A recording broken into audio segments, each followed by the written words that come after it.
Hello everyone, welcome back to the another video. तो आज जिस जिस बुक की हम रिव्यू करने जा रहे हैं उसका नाम है डॉक्टर एपीजे अब्दुल कलाम, मेरी जीवन यात्रा, कलम कलाम की कहानी उन्हीं की ज़ुबानी। तो ये किताब है उनकी, जिनको आप साइंटिस्ट बोल सकते हो, जिनको आप टीचर बोल सकते हो, जिनको आप प्रेसिडेंट बोल सकते हो, और पता नहीं ना जाने क्या क्या चीज़ें आप इनको डेडिकेट कर सकते हो। तो आज इसी के द्वारा मैं रिव्यू लाने आया हूँ सर की बुक का, जिसको एपीजे सर ने खुद ने अपने हाथों से इस किताब को लिखा है। तो आइए चलिए इस किताब की सैर करते हैं। आज शायद हमारे बीच में सर उपलब्ध तो नहीं है, पर शायद इनके विचार आज भी हम लोगों का साथ देंगे और हमारे साथ रहेंगे। सबसे पहले अपनी किताब में एपीजे सर शुरुआत करते हैं, कहते हैं सपने वह नहीं होते जो हम नींद में देखते हैं, सपने वह होते हैं जो हमें सोने नहीं देते। तो इसी बात से हम शुरुआत करते हैं अपने रिव्यू का। सबसे पहली कहानी जो वो कहते हैं, मेरे पिताजी की सुबह की सैर। बताते हैं ये एपीजे अब्दुल कलाम जी 1931 में पैदा हुए थे रामेश्वरम में। ये वही रामेश्वरम है जहाँ पर श्री राम जी लंका से लौटते वक्त वहाँ पर पूजा करी थी। तो आप जान सकते हैं वहाँ पर कितनी उस तरीके से धार्मिकता को, रिलीजन को बनाए रखा। पिता का नाव बनाने का कारोबार था, वह ज़्यादा पढ़े लिखे नहीं थे, ना उन पे ज़्यादा धन दौलत थी, पर हाँ वह एक अच्छे इंसान थे। उनके पिता ने इनको सिखाया कि किस तरीके से कठिन परिस्थितियों में, असफलताओं के क्षणों में पिता की सीख से ऊर्जा का संचार कैसे किया जाता है। जब ये किताब ये लिख रहे थे एपीजे सर, तो उनकी उम्र 82 ईयर्स थी।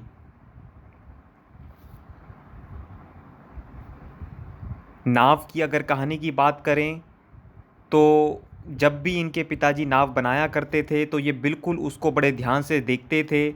पर एक दिन कारणवश, दुर्भाग्यवश, एक 100 किलोमीटर प्रति आवर की हवा आई और इनकी नाव को भा ले गई। इनके पिताजी के आंखों में चिंता और सिर्फ चेहरे पर परेशानी देखकर ये सोच रहे थे। तभी इनके पिताजी बोले कि यह जीवन है, दोबारा कमर कसकर जुट जाना है और अपने जीवन का निर्माण करना है।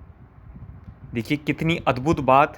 ये नहीं कि अगर कुछ हमारा कोई नुकसान हो जाता है या कहीं हम किसी कर्ज में फंस जाते हैं तो हम ज़िंदगी से आशा ही छोड़ दें।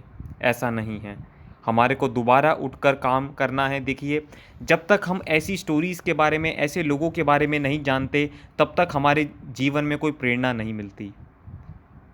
बट शायद क्योंकि जो हमारे साथ हो रहा है, हो सकता है कि उससे भी बुरा किसी और लोगों के साथ भी हुआ हो।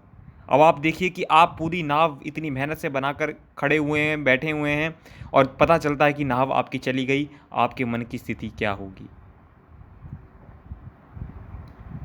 8 बरस का कमाऊ लड़का। अब आप भी सोच रहे होंगे कि जब 1931 में अगर एपीजे सर पैदा हुए तो 8 साल के बाद मतलब 1939। और जितने लोगों को नहीं पता, 1939 वही साल है जब वर्ल्ड वार टू छिड़ा हुआ था। उस टाइम पर जहाँ पर रामेश्वरम का उस स्टेशन पर ट्रेन को रोकना बंद कर दिया गया था, समाचार पत्र पढ़ना लोगों के लिए मुश्किल हो गया था। तभी वहाँ से धनुषकोडी मार्ग के द्वारा अखबारों के बंडल वहाँ फेंके जाते और वहाँ से अब्दुल सर अपने कोमल कोमल हाथों से, अपने चेहरे पर मुस्कान बनाए हुए लोगों के पास तक अखबार को पहुँचाया करते। तो ये स्टोरीज़ हैं जो कि छोटी छोटी सी, आप सिर्फ इन किताबों को पढ़कर आपको जानने की इच्छा होगी कि किस तरीके से ये सब इंसान नीचे से उठकर एक अखबार बेचने वाला इंसान प्रेसिडेंट तक की पोस्ट तक पहुंचता है, तो उसके जीवन के क्या संघर्ष रहे होंगे। वो 3 व्यक्ति कौन हैं जो कि संकट मोचन हैं, वो आप जब किताब पढ़ेंगे तो आपको पता चलेगा कि किस तरीके से, कि पहले अगर स्टूडेंट स्कूल नहीं पहुंचते थे तो कैसे टीचर, उनके अध्यापक घर आ जाते थे। कोई भी स्कूल में बड़ा छोटा, सुविधा, ड्रेस इस तरीके से नहीं देखा जाता था, सिर्फ संस्कारों को वहाँ महत्वता दी जाती थी। अब अब्दुल सर 10 भाई बहनों में से एक थे, जॉइंट फैमिली में रहते थे। इनकी माँ 5 बार दिन में नमाज़ पढ़ा करती थी, पर जब वर्ल्ड वार 2 का शुरुआत हो गई, द्वितीय विश्व युद्ध, उसके कारण राशन का कोटा फिक्स कर दिया गया। बट उसके दौरान भी बच्चों के खाने में कोई कमी ना रह जाए, इसका माँ ने बहुत तरीके से और अच्छे से ध्यान रखा। एक दिन का किस्सा एपीजे सर शेयर करते हैं कि वो बिल्कुल बच्चे की तरह रोटी खाते गए और माँ उनकी रोटी देती गई। जब एपीजे सर रोटी खाते रहे और माँ भूखी सो गई, यह दिन उनके लिए बड़ा शर्मसार रहा और उनके दिल को तोड़ दिया गया। उन्हें लगा कि शायद इससे बड़ा कोई मूर्खता मैंने कोई नहीं कर सका, क्योंकि ये बात इनके भाई ने बताई कि राशन का कोटा फिक्स है, हमारे को इस तरीके से देखना होगा कि तुम्हारी वजह से माँ भूखी सो गई। 10 भाई बहन हैं तो हमारे को उसके हिसाब से ध्यान में रखकर खाना खाना चाहिए। बस इनका एक ही काम था, ये हर समय पुस्तकों से घिरे रहते थे। तो ऐसी तमाम कहानियाँ जो कि आपको इस किताब में देखने को सीखने को मिलेंगी। मेरे पहले गुरु अहमद जलालुद्दीन, ये कौन हैं? ये वही हैं, ये इनके जीजा जी हैं। इनकी बहन जोहरा, जिनकी शादी अपने जलालुद्दीन जी के साथ हुई थी, जो इनके जीजा जी लगे, जिन्होंने इनको सिखाया कि हर इंसान में कुछ ना कुछ खास गुण होते हैं जिनसे हमारे को कुछ ना कुछ सीखने की ज़रूरत होनी चाहिए। अब तक अब्दुल सर इंजीनियर बन चुके थे, और सबसे अच्छी बात कि इनको नासा भेजा जा रहा था अमेरिका में, जिससे as a rocket engineer. Jalaluddin ji ने इनको जीवन जीने के तरीके, संसार की लंबी दौड़ के बारे में बहुत कुछ सिखाया और इनको बहुत कुछ सीखने की प्रेरणा मिली। बट दुर्भाग्यवश जब इसरो का SLV-3 सैटेलाइट लॉन्च कर रहे थे, इनके जीजा जी की मृत्यु हो गई। इनके लिए खुद को संभालना बड़ा मुश्किल हो गया और ये खुद को अपना आप अकेला महसूस करते थे। पिता बूढ़े हो गए थे और उन्होंने अपना दामाद खोया था, उनकी भी हालत कुछ अच्छी नहीं थी।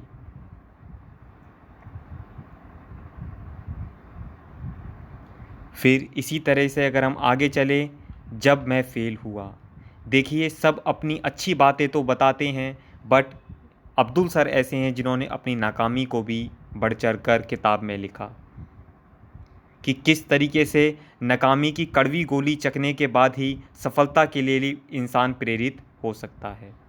जब प्रोफेसर श्रीनिवासन ने इनके डिज़ाइन को नेगलेक्ट कर दिया, रिजेक्ट कर दिया और इनको 3 दिन का समय दिया कि अगर तुमने 3 दिन के अंदर ये डिज़ाइन बनाकर नहीं दिया तो तुम्हारी स्कॉलरशिप को कैंसिल कर दिया जाएगा।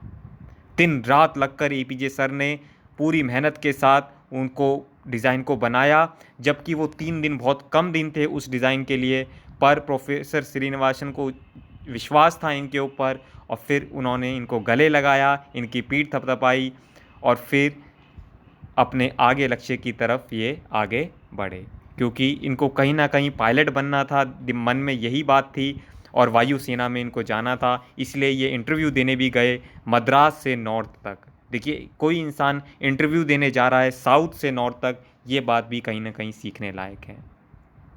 आप पढ़ेंगे किताब, जब पढ़ेंगे तो आपको पता चलेगा कि इनकी पसंदीदा पुस्तकें कौन सी हैं। मेरे सलाहकार डॉक्टर विक्रम साराभाई।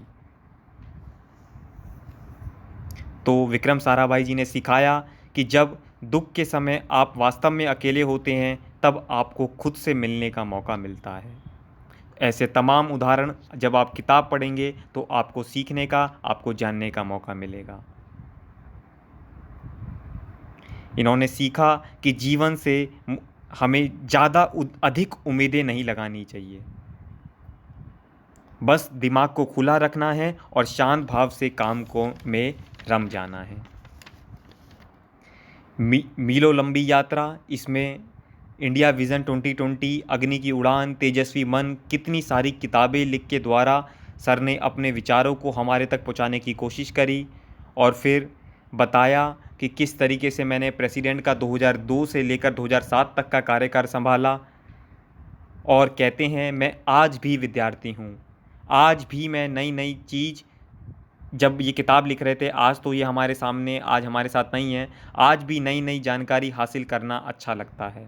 किस तरीके से जब प्रेसिडेंट की पोजीशन, देश के सर्वोच्च पद पर बैठे, तो किस तरीके से राजनीतिक विषय से जुड़े, संसद कैसे कार्य करती है उसको जाना, कठिन परिश्रम करना, अध्ययन करना, इनकी ज़िंदगी के मील के पत्थर बन गए।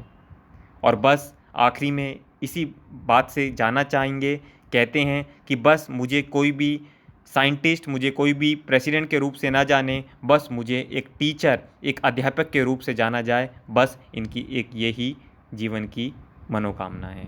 तो विद दिस, बहुत बहुत धन्यवाद दोस्तों। अगर आपको ये अच्छा लगता है तो प्लीज़ लोगों के साथ शेयर कीजिएगा। मैं इसी तरीके से आपके लिए बहुत सारी किताबों के रिव्यूज़ इस तरीके से लाता रहूँगा, जो कि आपके जीवन के लिए एक प्रेरणा बनकर आपके जीवन को मार्गदर्शन कर सकते हैं। बहुत बहुत धन्यवाद। मिलते हैं किसी अलग और नई बुक के रिव्यू के साथ। बहुत बहुत धन्यवाद।